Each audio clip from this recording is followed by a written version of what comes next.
Mabilis at maayos na inasikaso ni Maya ang mga customer. Sa bawat hakbang niya, dama ang pagmamadali, ngunit hindi niya nakakalimutang magbigay ng ngiti sa bawat isa. Ang malamig na hangin ng Sabado ay tila nagdadala ng mas maraming tao sa kanilang maliit na karinderya, kung saan ang mainit na pares, bulalo, at iba pang sabaw ay tila isang yakap sa gitna ng ginaw.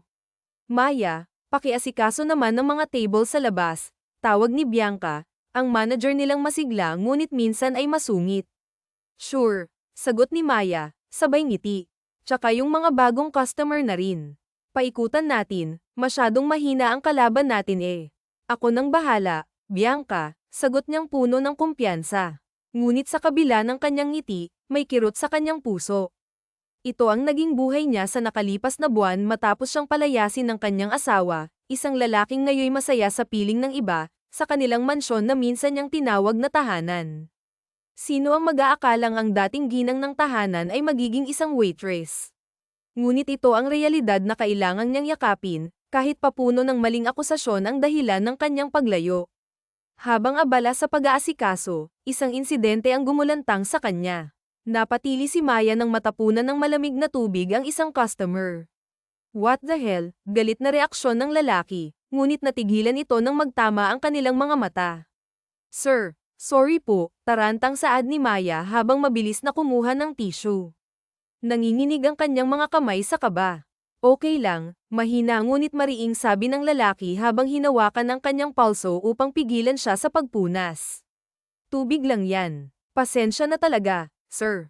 Sobrang dami kasi ng tao. Hindi ko napansin na nasa likod kita, paliwanag ni Maya, halos hindi makatingin ng diretso. Napangiti si Alejandro, na tila natatawa sa kanyang kaba.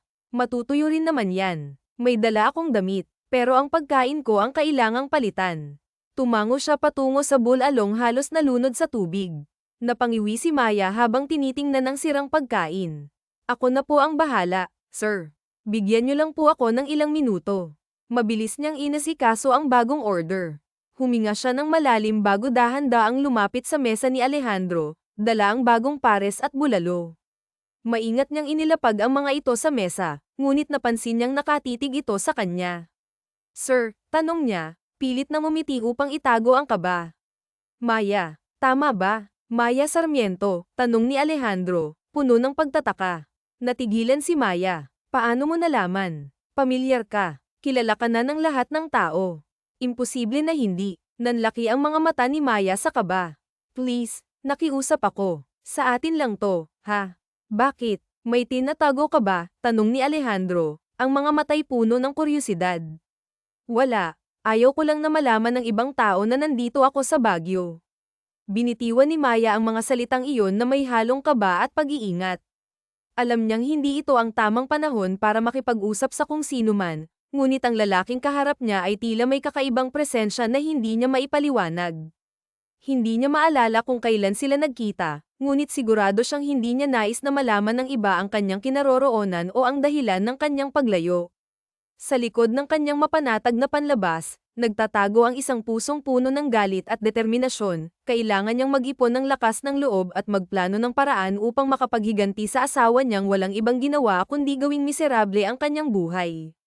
You're married, right? Nasaan na asawa mo? Tanong ni Alejandro, puno ng kuryosidad. Sa totoo lang, matagal na siyang interesado kay Maya, at ngayon lang niya nagkaroon ng pagkakataong makilala ito ng mas malapit. Wala siya dito. Nasa States, sagot ni Maya, pilit na pinapanatili ang kanyang composure. Hinayaan niya lang akong gawin ang bagay na to, hobbies, dagdag niya sabay kibit balikat, na parang walang halaga ang usapan. Napangiti si Alejandro, ngunit hindi niya maitago ang bahagyang pagtawa. Kung yan ang sabi mo, maniniwala ako. Thanks, Maya. Napairap si Maya, ngunit hindi niya mapigil ang sumagot. O sige. Okay lang na tawagin mo akong ganyan kahit di tayo close, aniya na may halong inis. Ngunit tila hindi ito alintana ni Alejandro, nakangiti pa rin ito habang pinagmamasdan ang kanyang mukha, na para bang may hinahanap na sagot sa bawat galaw niya. Pagkatapos ng kanyang shift, agad na umalis si Maya mula sa karinderya. Malalim ang kanyang buntong hininga habang mabilis siyang sumakay sa kanyang kotse. Habang pinapatakbo ang sasakyan, hindi niya maiwasang magbalik tanaw sa kanyang nakaraan, sa lahat ng sakit at pagkabigo na idinulot ng kanyang asawa, pati na rin ng mga magulang nito. Ang totoo, akala niya noong unay kaibigan niya ang mga ito, ngunit nang kinasal sila, doon lumabas ang tunay na pakay nila, ang kontrolin siya at gawing sunod sa Niren. Pagdating sa kanyang bahay, sinalubong siya ng kanyang aso. "Hi, Bear," bati niya habang yumuko upang haplasan ito. Naupo siya sa sofa, bitbit ang bigat ng buong araw. Nang makita niyang tumatawag ang kaibigan niyang si Sofia, agad niyang sinagot ang tawag. "Hello, Sofia. Kamusta ka dyan?" tanong niya, pilit na pinapawi ang pagod sa kanyang boses. "Okay naman, magaan ang araw na to pero may isang aberya lang," sagot ni Sofia, kasabay ng mahinang tawa. Hinahaplos ni Maya ang likod ng aso habang nakikinig. "Bakit? Anong nangyari?" "May isang lalaki na kilala ko. If I'm not mistaken, pangalan niya Alejandro. Nakasuot siya ng army pants at white t-shirt," sagot ni Sofia, na tila may halong kilig sa kanyang boses. "Hindi mo kilala si Alejandro?" tanong nito, tila nagugulat. "No," sagot ni Maya, bahagyang napapanguso. Marami siyang kilala, ngunit ang lalaking nakita niya kanina, hindi niya maalala. Siya ba yung nasa pulis? Nag-iisang single sa 6 na magkakaibigan at malaki ang net worth dahil sa pamilya niya at sipag. Kilala din siya na magaling sa golf at shooting range, kwento ni Sofia, halatang kinikilig. "Wow, that's nice," sagot ni Maya, ngunit walang interes sa kanyang boses. Natawa si Sofia. Isa rin siya sa mga lalaking pinag-aagawan ng mga babae. Gentleman but I heard not in bed. Sexy, matalino, at galing sa respetadong pamilya. "Sofia, hindi ako interesado. I'm married," sagot ni Maya, pilit na pinapanatili ang distansya sa usapan. "Okay." Malalim na napabuntong hininga si Maya habang tumayo at tumungo sa kusina para kumuha ng pagkain. Habang naglalakad, hindi niya maiwasang mapanguso habang iniisip ang status ni Alejandro. Alam niyang kaya itong lagpasan ng asawa niya kung gugustuhin ito. Ngunit bakit nga ba niya kino-compare ang dalawa? Napailing siya, tila naguguluhan sa sariling iniisip, at napasandal sa sink.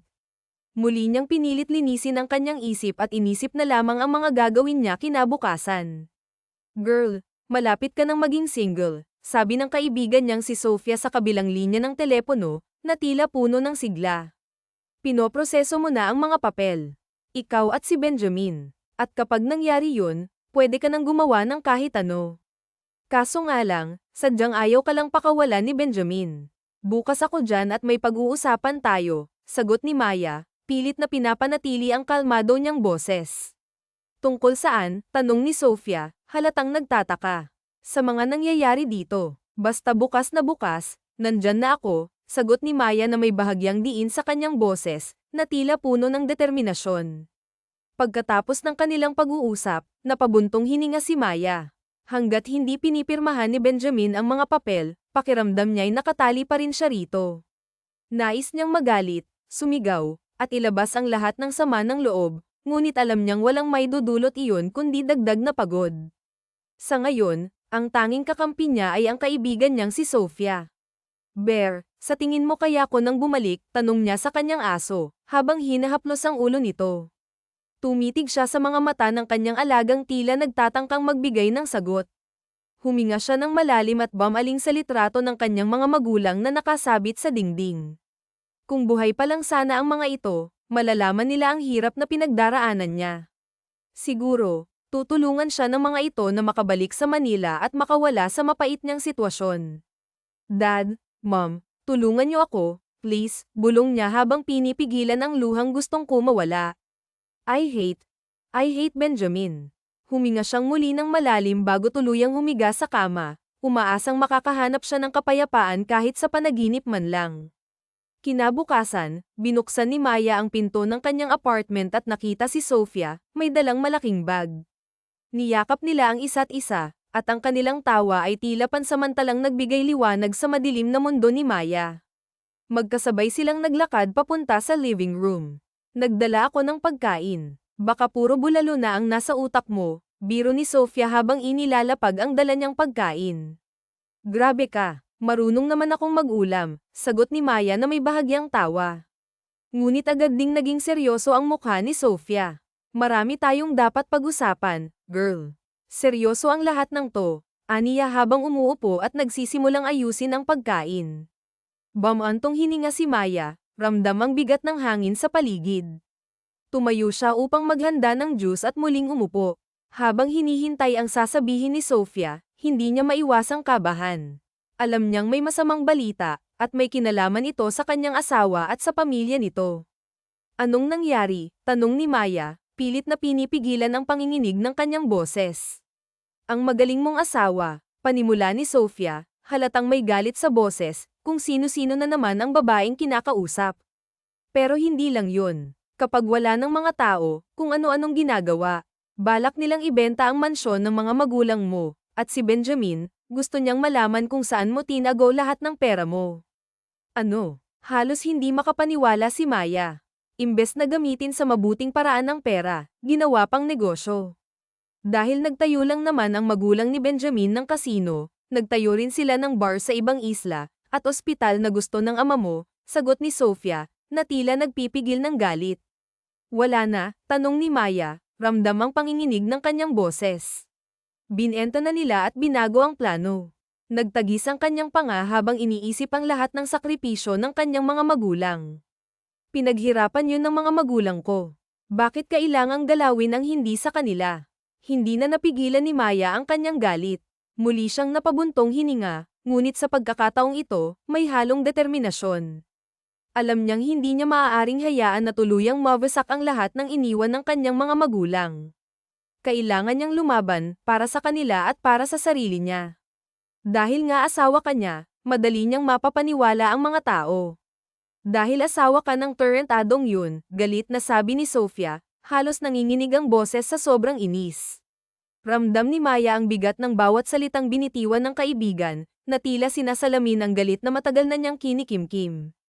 Ang lahat ng pinaghirapan ng kanyang mga magulang, ang lahat ng kanilang itinaguyod at binuo mula sa dugo at pawis, ay unti-unting nawawasak sa kamay ng mga taong walang pakialam. Kung hindi lang siya nagtago at umiwas sa mga tao, malamang ay nagawa na niyang pigilan ang mga ito. Ngunit ngayon, alam niyang wala siyang ibang magagawa kundi ang maghayganti. Alamin mo pa ang ibang impormasyon, Sofia, madiin niyang utos habang ang mga mata ay nagliliyab sa determinasyon. Lahat ng yan, doble ang balik sa kanila. Sisiguraduhin ko na sila mismo ang luluhod sa harapan ko. Tumango si Sofia, seryoso ang ekspresyon. Makakaasa ka. Sagot nito bago tumalikod at umalis, bitbit ang bigat ng responsibilidad na iniwan ni Maya. Habang papalayo si Sofia, kumaway si Maya bilang pamamaalam. Ngunit nang siya'y bumalik sa loob ng coffee shop, natigilan siya. Sa isang sulok, nakita niya si Alejandro, nakangiti at kumakaway sa kanya. Hi, Maya, bati nito, ang kanyang tinig ay puno ng kumpiyansa. Nagtaas ng kilay si Maya. Kilala ba kita? Malamig niyang tanong, halatang walang interes sa pag-uusap. Ito naman, sagot ni Alejandro na tila aliw na aliw sa kanya. Nandito ka ba para uminom ng kape? Dagdag nito, may halong pang-aasar. Sa tingin mo, anong gagawin ko dito? Magdadasal, mataray na sagot ni Maya, sabay irap. Kumuha siya ng kape, ngunit napansin niyang ang tanging bakanteng upuan ay nasa harapan ni Alejandro. Wala siyang magawa kundi padabog na umupo doon. Habang nakasandal si Alejandro sa kanyang upuan, nakangisi ito na parang Nana Nadia, na lalong ikinainis ni Maya. Ano ba kasing kailangan mo sa akin? Tanong niya, halatang iritado. Wala akong kailangan sa'yo, sagot ni Alejandro, hindi nawawala ang ngisi sa kanyang mukha. It happened that we live in the same apartment building. Bawal bang makipagkaibigan? Bawal, mabilis na sagot ni Maya. Choosy ako sa kaibigan. Napatawa si Alejandro, tila natutuwa sa pagiging mataray ni Maya. Nakakagulat na dito kung makikita ang isang Maya Sarmiento. Kumusta pala ang buhay may asawa? Tanong nito, na halatang sinusubukang basahin ang reaksyon ng babae. Ba't ka naman interesado na malaman ang buhay may asawa ko? Balik ni Maya, ang kanyang mga mata ay nagtataglay ng bahagyang pagdududa. I heard that your husband is an ass. Gusto ko lang kumpirmahin. Mula sa source kaya tinanong ko, sagot ni Alejandro na puno ng kumpiyansa. Natigilan si Maya. Napatingin siya ng diretso sa lalaki sa kanyang harapan. Kapo ito, matipuno ang katawan, at ang mga matang tila ng aakit ay halatang nagtataglay ng dugong Espanyol. Ang mga labi nito ay tila may sariling kwento na humahatak sa kanyang pansin. Napailing siya, pilit na binabalik ang sarili sa realidad. Agad niyang ininom ang kanyang kape, ngunit dahil mainit pa ito, napadaing siya sa sakit. Oh, tissue. Mabilis na inabot ni Alejandro ang tissue box, na tila handang tumulong. Ikaw kasi paninisi ni Maya, pilit na tinatago ang hiya. Ako ba? Umiinom ng bigla-bigla, natatawang sagot ni Alejandro, na lalong ikinainis ni Maya. Napabuntong hininga siya. He's an asshole, biglang sambit ni Maya, hindi na napigilan ang sarili. Wala siyang kwenta. Sa una lang mabait, pero kalaunan, napatunayan kong walang lalaking matino. Tahimik na tumitig si Alejandro kay Maya, ngunit sa kabila ng kanyang mga sinabi, tila may bahagyang ngiti sa kanyang mga labi. Hindi niya alam kung bakit, ngunit may kung anong kakaiba sa presensya ng lalaking ito na nagdadala ng init at kaba sa kanyang dibdib. Ouch naman, huwag mo naman lahatin, putol ni Alejandro. Natawa naman siya, tagad. Hinalo ang kape, bigla siyang nakaramdam ng kakaiba, hindi malungkot at hindi rin nakakainis, o baka dahil sa kalokohan na sinasabi sa kanya ng lalaki. Tinignan niya ito at nakitang hinahalo ang kape at iinom ng konti. So, ba't ka nandito? Bakasyon. May binabantayan ako. Criminal. Hindi. Witness lang. Natigilan naman si Maya at agad na patango dahil ang akala niya may criminal sa building na to. Huminga siya ng malalim at naging tahimik dahil naisip niya ang pinag-usapan nila ng kaibigan kanina. May problema ka. Kung meron, ba't ko naman sasabihin sa'yo? Di naman kita kaibigan. O magkaibigan na tayo ngayon, ngumiti ng malaki ang binata. Alam mo nakakainis ka, sinisira mo yung araw ko. Pinapatawa lang kita. Nung nakita kita sa restaurant parang hindi ka mapakali. Kalma ka lang kasi. Hindi maiwasan ni Maya na matawa dahil biglang gamaan ang loob niya. Kahit sandali lang naramdaman niya ang kagaanan ng paligid. Pakiramdam niya nakalimutan niya ang pinag-usapan nila ni Sofia. I ran away from home, pinagbintangan ako ng pamilya ng asawa ko kaya umalis ako, biglang sambit niya. Bakit naman? May ebidensya ba sila? Tanong ni Alejandro ngumiti pa ito at agad namang umayos ng upo. Tinitigan niya ang babae at sayang ang pagkakataon niya sa Baguio kundi ito uuwi na kasama si Maya. Wala, siguro natakot lang ako kasi ang daming pulis. Ang asawa kong si Benjamin walang ginawa kung di manahimik lang at parang tuwang-tuwa pa siya na nakitang nahihirapan ako. Duwag pala ang asawa mo, nakangising saad ni Alejandro. Napailing ang babae at naisip kung ilang beses ba siya nitong pinagtanggol at sa isipin na wala mas lalo siyang natawa. Tinignan niya si Alejandro na nakatingin sa kanya. Ikaw may girlfriend ka ba? Tanong niya sinasadya na ilayo ang topic. No girlfriend since birth, mayabang na saad ni Alejandro. Maniwala ako, sa'yo, mukhang babaero ka. Tumayo si Maya, may bahagyang ngiti sa kanyang mga labi, at kumaway sa binata. Nakita niyang tila nagulat ito nang malaman na alam niya ang pangalan nito. Mas lalong tumawa si Maya, ang kanyang halakhak ay parang musika na tumatagos sa katahimikan ng parke. Napailing siya at dahan-daang umupo sa tabi ni Alejandro, ngunit agad din siyang napairap nang makita ang pamilyar na ngiti sa mukha ng binata.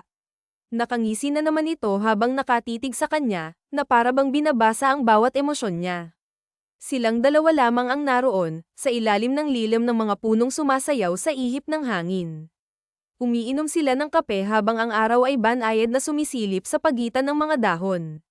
Katatapos ko lang mag-jogging, sabi ni Alejandro, casual na binasag ang katahimikan. Di ko tinatanong, masungit na sagot ni Maya. Sabay irap na tila may halong inis at pagod. Tumawa ang binata, ang kanyang tinig ay puno ng saya na tila hindi apektado ng masungit na tono ni Maya. Ang aga-aga, ang sanggit mo. Smile ka muna, biro nito, na ikinapailing na lamang ni Maya. Sa halip na sumagot, pinaglaruan niya ang kanyang kape, iniikot-ikot ang kutsarita sa loob ng tasa habang ang kanyang isip ay lumulutang sa mga alaala ng nakaraan. Iniisip pa rin niya ang ginawa ng kanyang asawa, ang pagtataksil nito hindi lamang sa kanya kundi pati na rin sa lahat ng pinaghirapan ng kanyang mga magulang. Ang mga sakripisyo ng kanyang pamilya, ang kanilang dugot pawis, ay tila nawalan ng halaga sa kamay ng taong pinagkatiwalaan niya. Habang hindi pa huli ang lahat, nais niyang bumalik, Nais niyang itama ang mga pagkakamali. Ngunit paano? Paano nga ba? Bumantong hininga si Maya at tumingala, hinayaan ang araw na sumilay sa kanyang mukha. Ang liwanag nito ay tila nagbibigay ng bahagyang ginhawa, ngunit ang bigat sa kanyang dibdib ay nananatili. Samantala, si Alejandro ay tahimik na nakatingin sa kanya, ang mga mata nito ay puno ng pag-usisa at tila may bahagyang pag-aalala.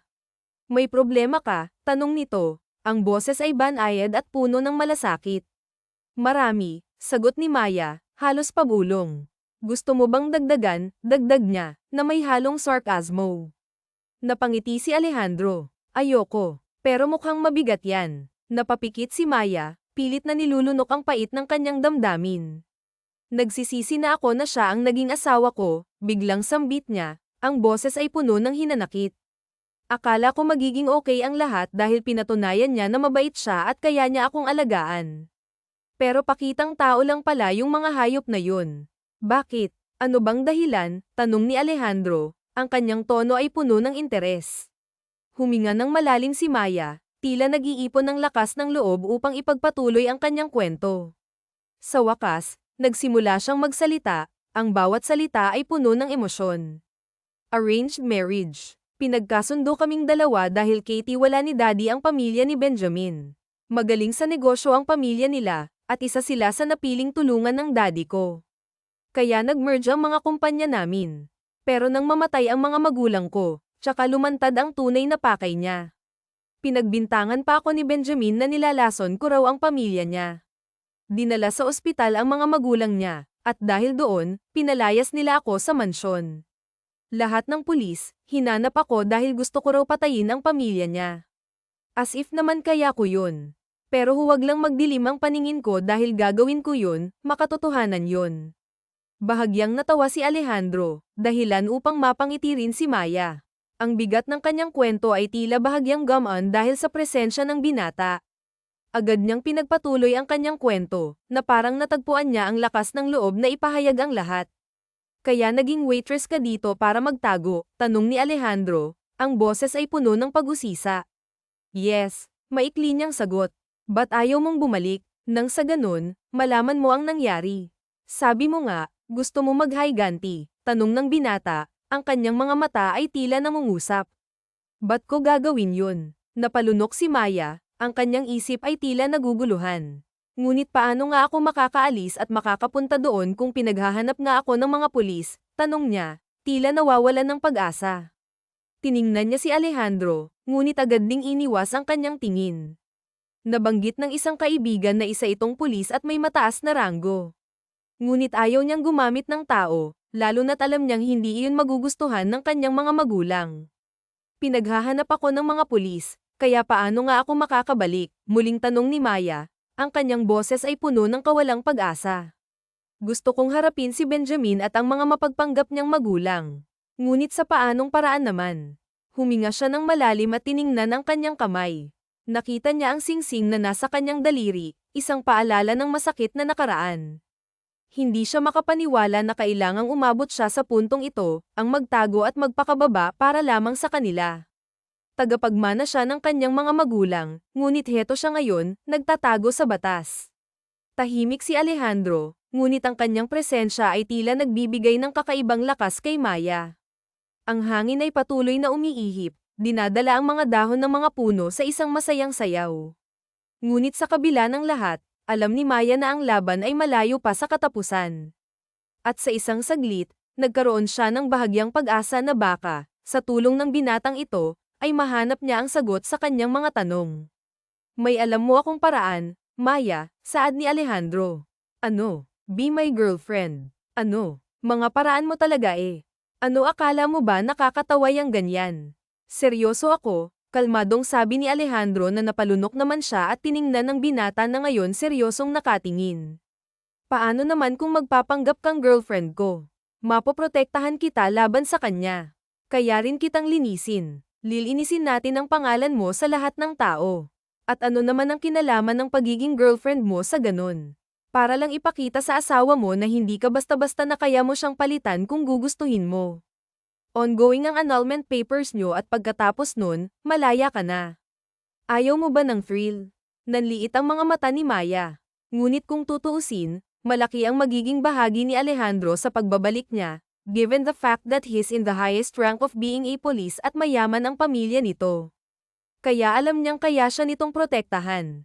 Ba't ba to ginagawa? Gusto ko lang makasiguro na mahuhuli ko ang asawa mo. Ano ibig mong sabihin? Well, pagdila si Alejandro sa labi at kinagat yon. Napatingin tuloy doon si Maya at agad nag-iwas ng tingin. Yung sinabi kong witness, ikaw yun, Maya. Bakit ako? Maraming kaso ang asawa mo sa nagdaan na taon. Lahat ng pagkikita nating dalawa, sinadya ko, nang sa ganun malaman ko kung bakit. Kung bakit wala ka sa mansyon nyo at malaman kung anong nalalaman mo. Bigla ay nakaramdam ng kaba si Maya at napalunok ito.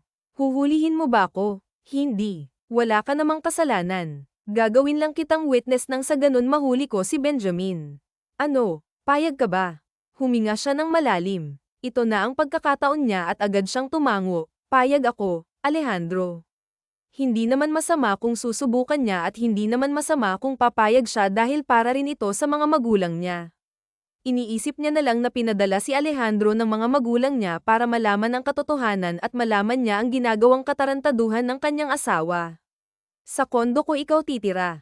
Pwede mong gawin lahat ng gusto mo. Ang tanging gagawin mo lang, alamin ang ginagawa ng asawa mo, okay? And huwag kang mag-alala, hindi ko aalisin ang mata ko sa'yo. Napatango agad si Maya at agad na sumakay ng kotse at hinanda ang sarili sa kanyang pagbabalik. Hindi mo na ako kailangang ipahanap, Benjamin. Lahat ay napatingin sa kanya na dirdiretso siyang pumasok sa mansyon upang gulatin silang lahat. Huminto siya at ngumiti sa kanilang lahat. Nanlalaki naman ang mata ng mga ito kaya mas lalong lumaki ang kanyang ngisi. Maya, sobra mo ba ako na-miss na kailangan mo ako ipahanap sa mga tao mo? Tumawa ang lalaki. Of course, matagal kang nawala kaya gusto kong malaman kung nasan ka. Sinungaling, malamig na sabi ni Maya. Nagtataka itong napatingin sa kanya ngunit blanko siyang tumingin sa mga ito. Bumabalik ang galit niya sa mga magulang ni Benjamin lalo na kay Ryan at pakiramdam niya kaya niyang bugbugin ang asawa. Alam ko naman na hindi niyo ako pakakawalan dahil gagamitin niyo ang pangalan ko sa lahat ng negosyo niyo na wala akong alam na maging ang pera ng mga magulang ko ginagamit niyo rin, tama? Ano bang sinasabi mo? Para sa negosyo nating dalawa, perang ginagamit natin ba? Isa pa, napakarami nang natupad sa mga plano ng mga magulang mo kaya ba't ka ba nagkakaganyan? Napatawa si Maya, huwag ka nang magsinungaling pa, Benjamin.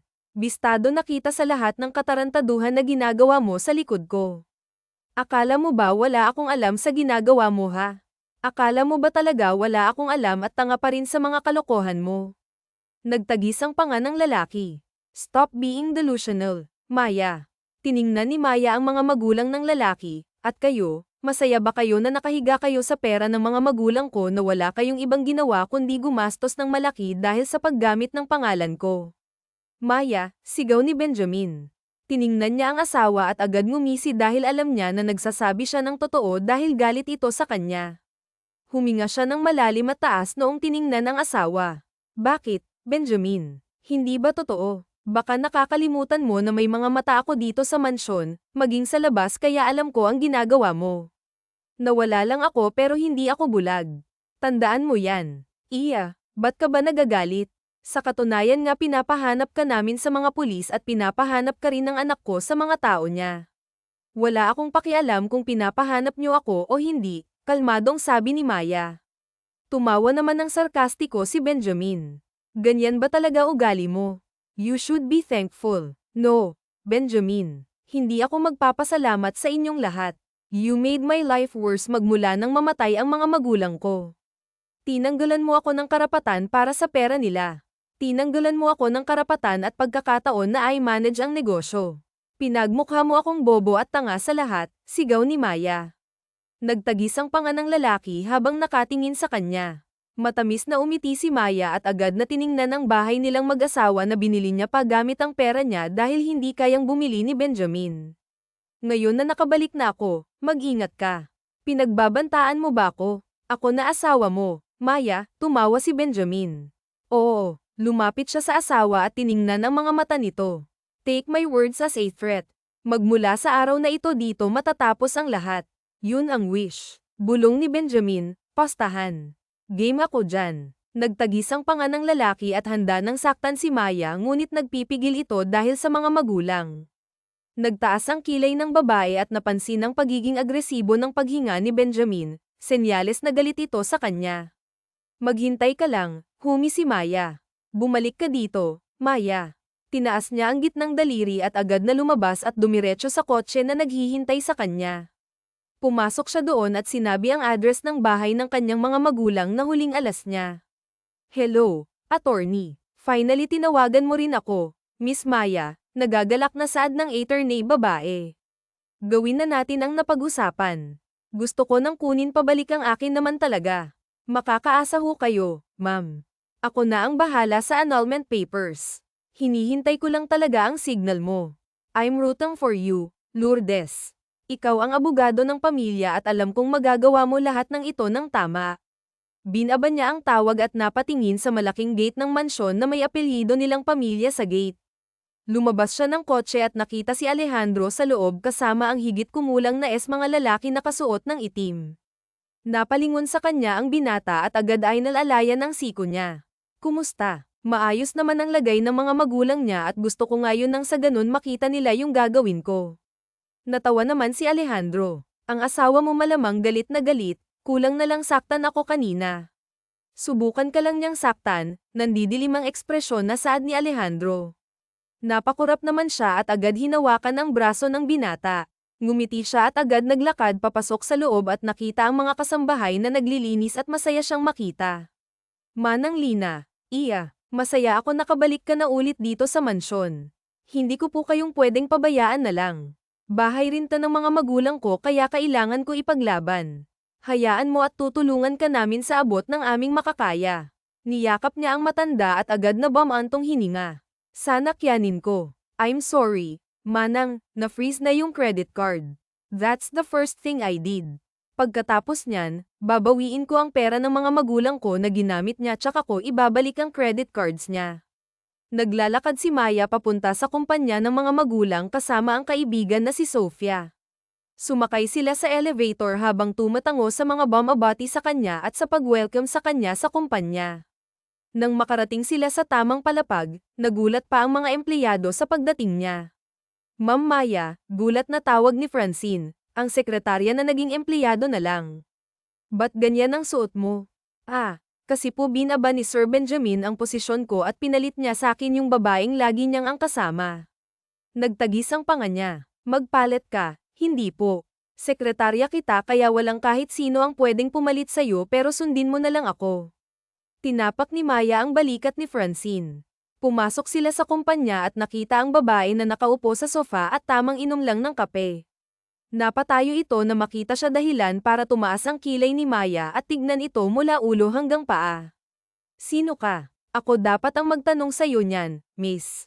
Ako lang naman si Red, ang bagong sekretarya ni Benjamin. Nandito ako kasi hinihintay ko siya. Ikaw, anong kailangan mo sa kanya? Natawa ang kaibigan ni Maya. Another whore, bulong nito sa likuran niya. Lumapit siya sa babae dahilan para mapawi ang iti sa labi nito. Huminto siya at nakita ang pangalan ng asawa sa lamesa bago niya nilaipat ang paningin sa babae na ngayon matalim ang tingin sa kanya. Leave, putos ni Maya. Ba't naman ako aalis? Di naman ikaw ang boss ko. Hindi nga ako ang boss mo pero ako naman na may-ari ng kumpanyang to. Bago pa ako tumawag ng gwardiya, umalis ka na. Tumawa ang babae. Nagsisinungalin ka. Si Benjamin na may-ari ng kumpanya na to kaya dito lang ako hindi ako aalis. Isang malakas na sampal ang ginawa ni Maya sa babae. Walang buwang ang mga katulad mo sa kumpanya kong to kaya hanggat mabait pa ako at may respeto pa ako sa mga kagaya mo, umalis ka na. Dumating ang mga gwardiya at kinaladkad ang babae na panay ang sigaw sa labas kaya tumawa lang sila ni Sofia. Agad na nagtawag ng maglilinis si Maya at tinanggal ang pangalan ng asawa niya sa lamesa at lahat ng gamit nito. Maya-maya lang dumating si Benjamin na nanlalaki ang mga mata habang nakatingin sa kanya. Nahawak ang mga gamit niya. What are you doing? Sigaw ni Benjamin sa likod nito ang magulang ng lalaki na nanlalaki din ang mga mata. Binabalik ko lang sa maayos ang lahat ng nandito sa opisina. Nilapag niya ang plate ng asawa. Ito lang ang tanging gamit na meron ka sa opisina ko. You can't do this to me. Hinayaan na kitang i-freeze ang bank accounts ko. Hinayaan kitang gawin. Natatakot ka ba na malaman ko ang ginagawa mo sa kumpanya ko? Pinaalis mo ang sekretarya ko at hinayaan mong dumihan ang opisinang to. Nakakadiri ka, Benjamin. Diring-diri ako sa buong pagkatao mo. Enough. Sigaw nito. No, hindi pa ako tapos. Nagsisimula pa lang ako. Mabilis niyang kinuha ang bag at agad lumabas ng opisina. Binangga niya ang mga magulang nito at agad naglakad papuntang elevator. Nang makarating sila sa unang palapag, nakita niya si Alejandro kaya natigilan siya. Alejandro, nabalitaan kong pinasara mo ang 2 bar na asawa mo. Are you okay? Oo naman. Okay naman ako. Hindi pa naman ako tapos. Kailangan kong patumbahin mismo ang lahat ng negosyo niya, lahat ng asset na binili niya gamit ang pera ng mga magulang ko. Maya, sigaw ng matandang babae. Nagtagis ang panga niya at nilinggan ang matandang babae na ngayon nagmamadaling maglakad para puntahan siya. Ano ba ang ginagawa mo ha? Ano ba itong ginagawa mo sa amin? Ba't di mo tanungin yung sarili mo at ang anak mo si Benjamin? Kalmadong tiningnan ni Maya ang matanda. Mag-asawa kayong dalawa. Hindi ba pwedeng pag-usapan niyo itong dalawa? Hindi ito ang gusto ng mga magulang mo at hindi ito ang tamang gawin, Maya. Napailing ang matanda at tiningnan siya ng ilid ang luha sa mata ng babae. Huwag mong idadamay ang magulang ko dahil maraming beses na nila kayong pinagbigyan. Namatay lang ang mga magulang ko na hindi nalalaman ang ginagawa nyo sa likod nila kaya wala kang karapatan lalo na yang bibig mo na banggitin ang pangalan ng mga magulang ko. Naintindihan mo, Maya, awat ni Alejandro at hinawakan sa braso si Maya. Wala kaming kasalanan sa'yo, Iya. Ginagawa namin lahat para sa kumpanya. Pinatawad na nga kita sa paglason sa amin sa paggawa ng masama mula sa aming likod, pina-address namin ang kaso.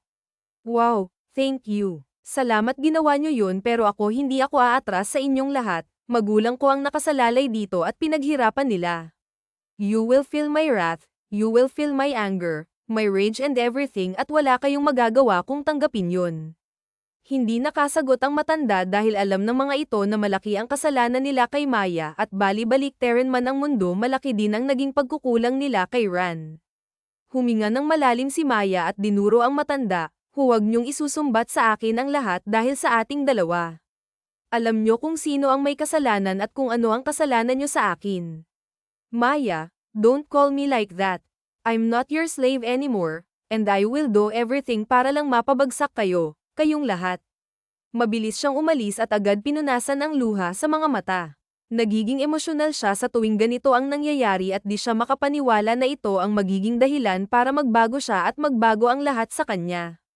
Beer, lilinggan ni Maya ang binata na ngayon tumabi sa kanya. Habang pinaglalaroan niya ang tubig gamit ang kanyang kamay, ngumiti siya at agad kinuha ang beer. Umayos ng upo at pinagmamasdan ang mga ilaw sa ilalim ng swimming pool. Okay ka lang. Sama lang ang loob ko sa nangyayari. Pakiramdam ko unti-unti ko nang nalalaman ang kagustuhan ni Benjamin na bumagsak ang pamilya ko.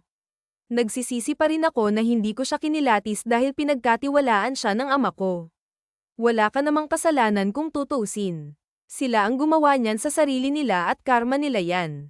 Hindi sila makakaligtas. Ngayon ang dapat mo nalang pagtuunan ng pansin ay makabawi sa mga magulang mo. Sa mga nakalipas na araw, naging abala silang dalawa at hindi na napansin pa ni Maya ang mga nagawa niya. Una, ang pagkuha ng pera niya mula kay Benjamin. Pangalawa, ang pagsira niya sa mga kasino at bar ng mga ito na sigurado siyang nalaman na ng pamilya nito ang ginawa niya. Pangatlo, ang mga negosyante na nagtiwala sa mga ito habang wala siya at ang malalapit na kaibigan ng kanyang ama na kailangan niyang kausapin upang maliwanagan ang lahat. Di ko talaga sila maintindihan, Alejandro. Pinagkatiwalaan sila ng mga magulang ko dahil maganda ang layunin nila at naging matalik silang magkakaibigan kaya alam ko na mabuti silang tao. Nasilaw sila sa pera. Yan lang ang nakikita kong dahilan. Lahat ng tao may pera at masama ang balak, gagawin lahat upang magtagumpay kahit makasakit na ng ibang tao. Pero alam mo, nagpapasalamat ako kasi nandito ka sa tabi ko. Natigilan naman si Alejandro at napatingin kay Maya. I mean, tinulungan mo kasi ako. Yun ang gusto kong sabihin. Nahiya ka pa inamin mo na rin naman. Uminom si Alejandro ng beer at natawa.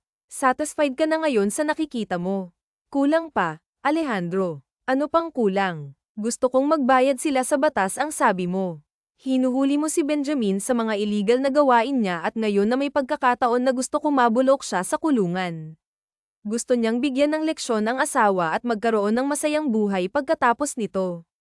Sa totoo lang, kalmado siya kapag kasama niya si Alejandro. Nagiging matapang siya kapag ito ang kaharap niya, kaya naman hindi siya natatakot na maging matapang dahil alam niya na lagi itong nandyan para sa kanya. Tinignan niya ang lalaki na nakatitig sa kanya.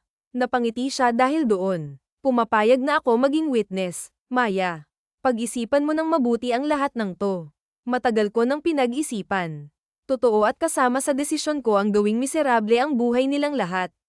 Hindi ako papayag na magiging kampante pa rin sila. If that's what you want, gagawin ko. Napangiti si Maya at hinawakan ang kamay ni Alejandro. Thank you sa lahat ng ginagawa mo para sa akin, sa proteksyon, sa pag-aalaga, sa pagbibigay ng tapang. Mula nung nagkita tayo at nag-usap, nakatatak na sa akin na poprotektahan kita at di ko babawiin yun. Naramdaman naman ni Maya ang pagtibok ng kanyang puso. Hindi niya mapigilan na makaramdam ng kapayapaan habang nakatingin sa lalaki. Ngumiti siya kay Alejandro at kalaunan sabay nilang pinagmasdan ang swimming pool bago sila sabay na pumasok sa loob.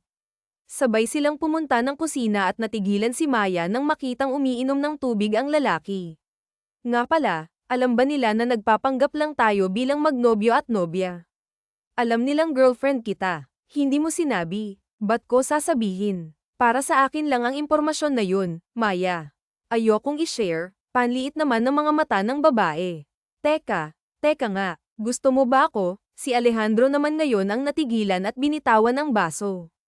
Tinignan nito si Maya at kung aamin ito, baka mapurnada ang plano niya na paibigin ang babae. Pero alam ni Alejandro sa kanyang sarili na gusto niya talaga si Maya.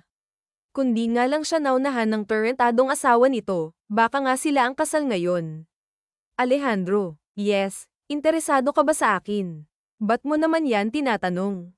Wala, nahalata ko lang. Dahil nung una interesado ka sa akin, hanggang ngayon pa rin ba? Inis niyang tinignan si Maya Kim Shara. Natawa naman ito. Tinatanong ko what I am. Napaatras si Maya nang makita ang matalim na tingin nito. Lalong lumakas ang kalabog ng kanyang puso. Simpleng tanong lang yun ngunit kung makapag-react ang puso niya, sobra na. Anong gagawin mo kung gusto nga kita? Huwag kang lalapit, kabadong saad ni Maya. Ngayong nandito na tayo sa tanong mo. Ano na nga ngayon kung gusto kita, Maya? Interesado nga ako sa'yo. Will you give me a chance and break up with your stupid husband? Napalunok si Maya at napasinghap nang ikulong siya nito sa magkabilang braso kaya lalo siyang napasandal sa sink. Well, ngumiti si Alejandro at hinalikan ang pisngi niya. When you're done with him, I'm here. You can choose me anytime you want. Baliw ka na. Nababaliw ka na, Alejandro. Yes. I am. Binalikan ni Alejandro ang labi niya at sa pag-aakala na itutulak siya nito, mas lalo siyang napangiti nang humalik pabalik si Maya kaya binuhat niya na ito at ilagay sa island counter. Patas na tayo, Maya. Anong ginawa mo? Kinuha mo na lahat sa akin, nang laki ang mga mata niya nang maramdaman ng hapdi sa kanyang braso sa paraan ng pagkakahawak ni Benjamin sa kanya. Lahat ng staff nagkagulo dahil sa biglaan at isa yun ang nagdala ng usap-usapan sa kumpanya. Pilit niyang pinapakalma ang sarili habang nakatingin sa asawa. Iwan mo ako, Benjamin. No, Maya. Lahat ng meron ako kinuha mo. Nagkasakit ang mga magulang ko dahil sa'yo. Ano ba nangyayari? Hindi ka naman ganito ah. Hindi naman ganito ang gusto ng mga magulang mo. Hindi ba mag-asawa tayong dalawa? Nang marinig niya na naman ang salitang magulang nagkaroon siya ng lakas para itulak ang lalaki. Nanlaki ang mga mata nito sa galit dahil sa tuwing susugod ang mga ito lagi nilang dinadamay ang kanyang mga magulang. Huwag na huwag mong idadamay ang mga magulang ko dito, Benjamin. Let them rest in peace. At anong sinasabi mo na lahat kinuha ko mula sayo? Nahihibang ka. Lahat ng sayo dating pagmamayari ko. Lahat ng negosyo ko nawala ng dahil sayo. Lahat ng bagay na pinaghirapan ko nawala na dahil Diyos sa galit mo na hindi ko alam kung anong dahilan hindi mo alam. Tumawa ng malakas si Maya. Tinignan niya ang asawa na ngayon nakatitig sa kanya, pula na ang mata nito, payat ang katawan, halata na rin ang stress ngunit bukod doon, Galitang ang nararamdaman ni Maya at hindi yun kailanman mapapalitan ng hinahon at kalmadong pag-uusap dahil total nito na silang dalawa tatapusin niya na lang. Unang-una sa lahat, Benjamin, ginamit mo ang pamilya ko sa lahat ng luho at pangarap mo. Pinagkatiwalaan ka ng mga magulang ko pero anong ginawa mo? Magmula nang pakasalan mo ako at mawala ang magulang ginamit mo kaming lahat para makuha ang kagustuhan mo. Ginawa ko yun para sa ating dalawa. Ginawa ko ang bagay na yun para sa future nating dalawa at ng pamilya ko. Future. Matagal nang sira ang future mo, Benjamin. Matagal nang wala ang lahat sa'yo dahil akin ang lahat ng iyon. Akin lahat ng gusto mo. Lahat ng pagmamayari mo akin lahat ng pinaghirapan mo dahil in the first place, ang mga magulang ko ang naghihirap sa mga bagay na ngayon sinisira mo. Marahas na hinawakan ni Benjamin ang babae. Bawiin mo lahat ng sinabi mo. Ikaw ang may kasalanan ng lahat ng to. Huwag mong nilalagyan ng pabango ang pangalan mo baka nakakalimutan mo, nilason mo ang mga magulang ko. Wanted ka ngayon, Maya. Lahat ng yan mapupunta sa akin. Kung sana may plano akong patayin kayo, matagal ko nang ginawa. Hindi ka ba talaga nahihiya? Ikaw ang dapat mahiya. Sasaktan ako. Bitiwan mo ako. Ito ang gusto mo, sir-an ako sa harap ng maraming tao. Tiningnan ni Maya ang asawa niya at nakaramdam siya nakakaibang takot dahil tila nag-iiba ang itsura nito. Pakiramdam niya, anumang oras sasaktan siya nito. At yun nga ang nangyari. Isang malakas na sampal ang natanggap niya mula dito. Agad niyang sinipa ang tiyan nito at mabilis na sinampal. Maya, sigaw ni Alejandro. Tumakbo si Maya papunta sa lalaki na ngayon malakas na sinuntok sa mukha si Benjamin. Mas lalong nagkagulo ang lahat. Maging si Maya, naiiyak na rin dahil sa sakit na tap sa kanyang braso. Huwag mong sasaktan si Maya. Sino ka ba sa inaakala mo? Asawa ko ang babaeng yan kaya huwag kang makialam, huwag kang manggialam sa problema naming dalawa, sigaw ni Benjamin. Binalingan nito si Maya. Sumama ka sa akin, Maya. Umuwi na tayo. Hindi ako sasama sa hayop na katulad mo. Demonyo ka. Tara na, sigaw ni Benjamin, pilit na inaabot si Maya. Napaatras ang babae. Agad niyang naramdaman ang presensya ni Alejandro at sunod-sunod na dumating ang mga gwardiya. Humihikbi na si Maya at niyakap si Alejandro na ngayon ay galit na nakatingin kay Benjamin habang kinakaladkad ng mga gwardiya palabas ng kumpanya. Are you okay? Dumating kaya yayain sana kita ng date kaso ito ang nakita ko. I'm sorry. Ang mahalaga ngayong ligtas ka na tsaka na lang tayo mag-date kapag maayos na ang lahat. Inalalayan siya nito sa kotse na nasa labas at maging sa pagpasok, inalalayan pa rin siya nito at iniwan siya sa loob. Pinanood niya si Alejandro na may kausap sa telepono at agad niyang naisip na itutuloy nito ang napag-usapan nilang dalawa. Nang matapos agad pumasok si Alejandro na tinignan ng braso niya na namumula at may sugat na. Bukas ako na mag-aasikaso ng lahat ng to. Manatili ka na lang sa mansyon at doon tayo magkita. Sasama ako. Sigurado ka ba? I want to end this. Tumango si Alejandro at niyakap siya ngayon nakahinga na ng maluwag si Maya pareho nilang gusto na matapos na ang lahat ng ito. Sunod-sunod na dumating ang mga pulis sa mansyon ni Benjamin at nakakatuwang walang tao doon. Napatingin si Maya sa bawat sulok ng mansyon at nakitang wala na ang mga gamit. Ito kaya kinabahan siya at nagsimulang mag-isip.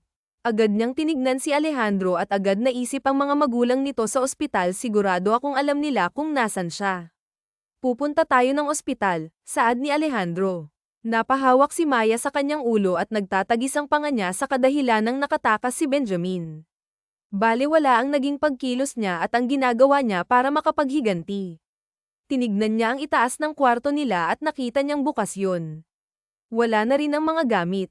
Hindi siya pwedeng makatakas. Alejandro, I know sigurado akong hindi pa nakakalayo ang lalaking yun.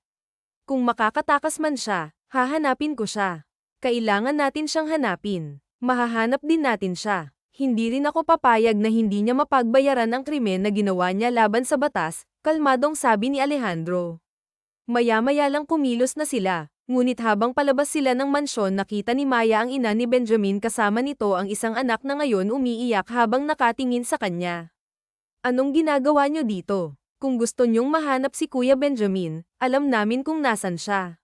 Saan, Ani Benjamina? At paano ako makakasiguro na mapagkakatiwalaan kita? Alam namin na naging kasalanan niya yun at alam din namin na naging pagkukulang namin pero desisyon namin na mapabuti ang lagay ni Kuya. Natigilan siya at napatingin sa ina ni Benjamin at sa kapatid nito na matapang siyang tinitignan. Nasaan siya? Kailangan namin siyang mahuli. Paalis na siya ng bansa kasama ang tao niya ngayon ang flight niya. Sigurado kung makakarating pa kayo sa kanya, saad ni Benjamina. Agad silang sumakay sa kotse at agad sinundan ni Alejandro ang babae. Mabilis nilang hinaranggan ang lahat ng airport. Naging mabilis ang biyahe nila at agad silang nakarating doon. Hindi nagdalawang isip si Maya at nagmamadali siyang naglakad papunta sa loob. Sir, nahanap na namin siya. Sigaw ng isang pulis. Corner nyo. Sigaw ni Alejandro. Lahat ng tao tumabi para padaanin silang lahat kaya naman mabilis na naglakad si Maya kahit pamataas ang heels niya. Sigurado siya sa pagkakataon na ito. Nahuhuli na si Benjamin at kapag nangyari yun makukuha niya na lahat ng kanya. Benjamin. Sigaw ni Maya nang makita ang nakikipaghabulan ito sa mga pulis.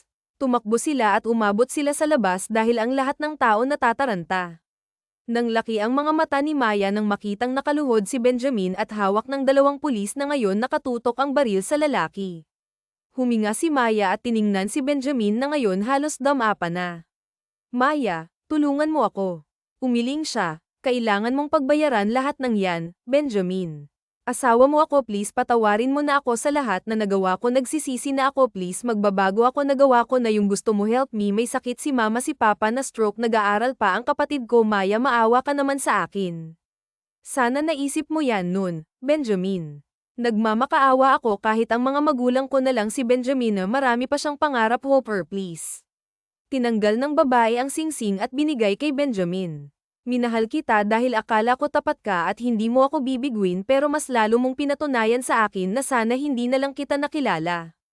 Malakas na sumigaw si Benjamin. Agad namang lumayo si Maya at huminga ng malalim. Lumapit sa kanya si Alejandro hinawakan siya sa kamay. Magiging maayos din ang lahat, saad nito. Sana nga, ako nang bala dito. Mas mabuting umuwi ka na at magpahinga. Uuwi rin ako pagkatapos. Hindi na nag-abala pang tumanggi si Maya. Agad siyang ainalalayan ng mga pulis papunta sa kanyang kotse. Huminga siya ng malalim at agad tinawagan ang kaibigan at mabilis na sumagot. Pupunta ako sa mansyon mo. Pwede mo bang tignan ang kalagayan ng mga magulang ni Benjamin gulat na tanong ni Sofia. Gusto ko lang tignan mo at sabihin kay Benjamin na ang abogado ko na ang bahala sa kanila. At imbes na sa mansyon siya dumiretso, sa puntod ng kanyang mga magulang siya nagtungo. Tahimik siyang umupo doon at nilapag ang mga bulaklak. Mom, Dad, nandito na po ako ulit. Lumakas ang hangin dahilan para hawakan niya ang kanyang buhok at pinagmasdan ang pangalan ng 2 taong importante sa kanya. Suminghap siya at agad na humiga sa damuhan at pinagmasdan na lang. Alam ko po na galit pa rin ako pero hindi ko maiwasang mag-alala sa pamilya ni Benjamin. Nag-aaral pa yung kapatid niya at kung pababayaan ko, kawawa naman. Tama naman po yung ginawa ko diba? Napangiti siya ng matamis nang maramdaman na ang ihip ng malamig na hangin. I'm free mommy and daddy. Sa wakas pinirmahan na ni Benjamin ang annulment papers niyong dalawa, saad ni Sofia. Napatili si Maya at dali-daling nagtungo kay Alejandro na napabangon mula sa pagkakahiga sa kama kaya napatingin ito sa kanya. Natawa naman si Maya at agad hinawakan ang braso ni Alejandro na nakapulupot sa kanyang bewang. What is it? Tungkol sa annulment papers, pinirmahan na kasi ni Benjamin lahat. Malaya na ako. Napangiti naman si Alejandro. Gusto mo ay celebrate natin. Sakto at pwede tayong mag-trip ngayon. Sure. Tumawa siya ng mahina. Tuwang-tuwa siya sa balita at hindi na naman maalis ang iti niya sa labi. Sa ilang buwan niyang paghihintay sa wakas pinirmahan na rin ng ni Benjamin at nagpapasalamat siya sa naging desisyon nito na pakawalan siya. Are you happy? Oo naman ang tagal kong hinintay ang pagkakataon na to kaya tuwang-tuwa ako. Free na ba? Yeah, free na pwede kong gawin lahat ng gusto ko. And all thanks to you. Gusto mo pakasalan na kita ngayon, nakangising saad ni Alejandro. Sa mga sumunod na oras naging abala silang dalawa sa paghahanda para sa picnic na gagawin nila. Nagsuot ng sundress si Maya at ang lalaki naman nakasuot ng simpleng white t-shirt at isang shorts na sakto ang haba sa binata. Nakakatuwang isipin na sa kabila ng lahat na nais pa rin ni Maya na magmahal muli at magmahal ng bagong magpapatibok sa puso niya. Nasa kabila ng lahat ng nangyari sa kanya na natili pa ring puro at mabait ang puso niya. Wow, nang laki ang mga mata ni Maya. Tinago Falls. Saad ni Alejandro, dito talaga tayo magpipiknik. Nakadress pa naman ako, pero nakasuot ako ng swimsuit. Pwede naman tayong magpiknik pagkatapos natin dito.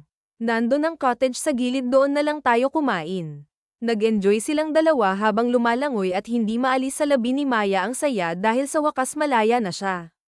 Nawala na rin sa puso niya ang galit na matagal niyang tinipon sa kanyang puso sa mga nakalipas na buwan, ang tanging nasa isip niya na lang ngayon kapayapaan.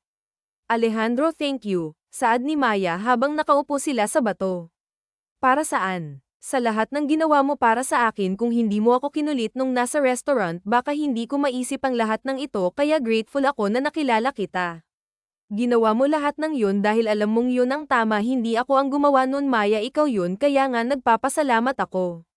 Hindi ko siguro kakayanin kung wala ang tulong mo, you made me stronger, pakiramdam ko ikaw ang naging source of energy ko ng mga panahong mahina ako at nagdadalawang isip.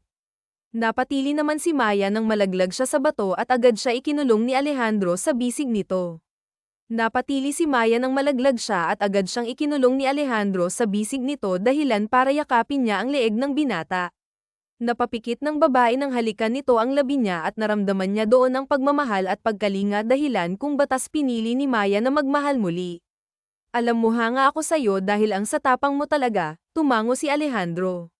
Lahat ng binitawan mong linya, lahat ng ginawa mo, lahat ng emosyon mo na balance mo.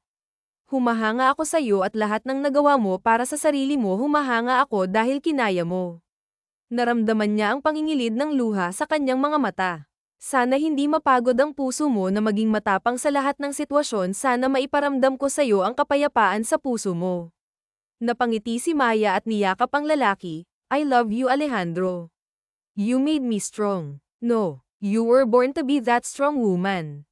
Nagkatinginan sila ang dalawa at nagpatuloy sa paghalik sa labi ng bawat isa. Napapikit si Maya at agad na naramdaman ang kakaibang init habang nakahiga siya sa damuhan habang nasa ibabaw si Alejandro, at pakiramdam niya ito ang unang pagkakataon niya at ang init sa pakiramdam, at nang matapos silang dalawa ay nalalayan siya nito at binuhat sa cottage na may pagkain. Satisfied ngumisi si Alejandro habang sinusuot ang damit ng babae. Yeah, I am. Sa akin ka na ngayon Maya, alam ko markado nakita kaya wala ka ng kawala. Nagtawanan silang dalawa't sabay na kumain habang pinagpaplanuhan ang gagawin nila sa hinaharap. Naisip ni Maya na makasama si Arwin at naisip niya rin na magiging masaya ang buhay niya kung nasa tabi niya ito. Kung yayayain mo ako magpakasal, papayag naman ako eh. Well, as much as I want ta. Gusto ko rin kahit papaano maramdaman mo sa sarili mo ang kalayaan, gusto ko maramdaman mo ang tunay na kalayaan, at pagkatapos nun tsaka natin pag-usapan ng kasal. Mas mahalaga sa akin ang kasiyahan mo, at kahit gusto kong atali ka sa akin, gusto ko pa rin na makitang masaya ka dahil malaya ka magawa ang gusto mo. Ako nandito lang ako palagi, papakasalan kita kapag handa ka na. Napangiti si Maya at hindi mapigilan ang sarili at niyakap muli ang lalaki. Years later, Ate Maya, para po sa iyo, gulat na napatingin si Maya sa kapatid ni Benjamin na si Benjamin na inaabot ang isang regalo habang naghahanda sila ng pagkain para sa darating na kaarawan ng kanilang anak. Tinignan niya yon at nakita niya si Benjamin na nakangiti. Para saan ta? Para po ipakita kung gaano ako ka-grateful na tinulungan mo po kami. Alam ko po na simple lang yan, pero gusto ko pong malaman nyo na galing yan sa puso ko. Ngumiti si Maya at niyakap ang dalaga. Salamat, Benjamin, alam mo na proud ako na narating mo na yung pangarap mo noon, malapit ka na maging doktor dahil po sa inyo yun. Bumalik ulit sa pag-aasikaso si Maya habang pinapanood ang kanyang 6 na taong gulang na anak na babae. Naglalaro ito kasama ang asawa niyang si Alejandro na tuwang-tuwa na hinahagis ito sa ere. Natawa na lang siya at inayos ang pagkain dahil parating na ang mga bisita niya at ito ang unang pagkakataon na mag-i-invite siya ng maraming tao nang umuwi sila. Okay na ba ang lahat? Tanong ni Maya. Yes ma'am, nandyan na rin po yung ibang bisita sa loob, asikasuhin mo muna sila ha, salamat. Tinignan niya ulit ang kanyang mag-ama bago siya pumasok sa loob upang batiin ang mga bisita at ninong at ninang ng kanyang anak. Ilang taon ang nakalipas magmula na ikasal silang dalawa ni Alejandro at sa mga nakalipas na taon napatunayan ni Maya na napakabuting asawa nito. Naaalala niya pa ang ilang beses itong hinayaan siya ng mapag-isa at mabuhay ng malaya dahil alam ni Maya pagkatapos noon handa na siyang magpakasal sa ilang taong nakalipas ay mahabang panahon ang binigay ng mga pulis sa pagkakakulong ni Benjamin. Ang mga magulang nito nasa ibang bansa at nagpapagaling ang kapatid nitong si Benjamin na nag-aaral ng medisina sa tulong ng programa niyang scholarship. Sa ilang taon din na nakalipas nabiyayaan siya ng sunod-sunod na oportunidad. Nagkaroon siya ng maraming programa na magagamit na ilang mahihirap na pamilya at mga bata. Hindi naging baliwala ang pera na nakuha niya bagkus nakatulong pa siya sa mga nangangailangan. Salamat sa pagpunta niyo sa kaarawan ng aking anak. Ang mga regalo huwag kalimutan. Pasalamat ka talaga at huli kang nag-asawa sa amin kaya baby pa ang anak mo. Natatawang saad ng kaibigan nito. Tumatanggap kami ng pera hindi bababa ng 1 million pesos kada tao, pagbibiro ni Alejandro. Kapal talaga. Pasalamat ka at mahal na mahal namin ang inaanak namin. Natatawang sigaw ng isa pang kaibigan ng asawa. Happy birthday Catalina! Sabay-sabay na sigaw nilang lahat. Nakangising kinarga ni Maya ang anak na si Catalina at hinayaan ito na umihip ng kandila at na matapos malakas silang nagpalakpakan nagsimula na rin ang kanilang pagkain at nilabas na ang mga niluto nila para kanya-kanya na lang ang kuha. Love you need to rest. Okay lang ako sabay na tayong kumain ayoko napapagod ka okay napakaganda mo sa araw na talagang terno pa kayo ni Catalina nagseselos ka na naman sa anak mo. Hindi no? Natatawang saad ni Alejandro at humalik sa leeg ng asawa sabay silang umupo at agad pinanood ang mga tao na binabati ang kanilang anak na panay ang takbo. Napailing na lang si Maya habang kumakain dahil natutuwa siya sa kanyang anak at sa mura ang edad nito. Alam agad nito ang sumayaw kanta at higit sa lahat mag-English na kahit di mo naiintindihan. Talagang kailangan mong pag-aralan. Sa ilang taon din nakalipas sinuklian niya lahat ng kabutihan ng mga taong nakilala niya sa Baguio at ang mga taong naging kaibigan niya doon. Wala pa ba kayong kasunod? Tanong ni Sofia. Ang liit pa ni Catalina, saad ni Maya. Ano naman ngayon? Wala naman yan sa edad no tsaka ang ganda-ganda ng lahi niyong dalawa kung ako yan gagawa pa ako ng mga 4 pa. Nagtawa na ng lahat lalo na si Alejandro. Baka gulpihin ako ng asawa ko. Joke kapag handa na si Maya gagawa ulit kami. Natawa si Sofia. Choosy ba o nung kaibigan ko halatang walang dilig. Natawa